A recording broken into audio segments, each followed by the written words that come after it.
Ciao a tutti, vi voglio presentare un banco sega speciale, un banco sega che ha la capacità di tagliare fino a 17 cm, quindi abbiamo un corpo macchina che pesa circa 56 kg, assorbe al massimo 3 kW e ha un sistema diciamo moderno di taglio, cioè si fa meno fatica possibile. Cosa significa questo?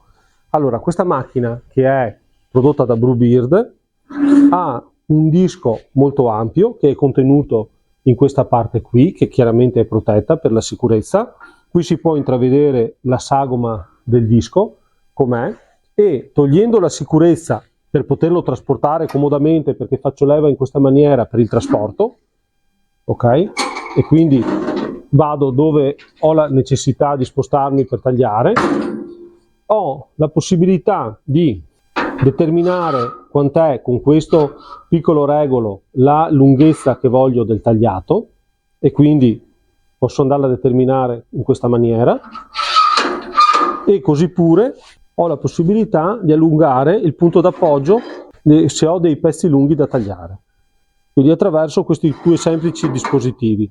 Dopodiché non faccio altro che togliere il blocco che c'è.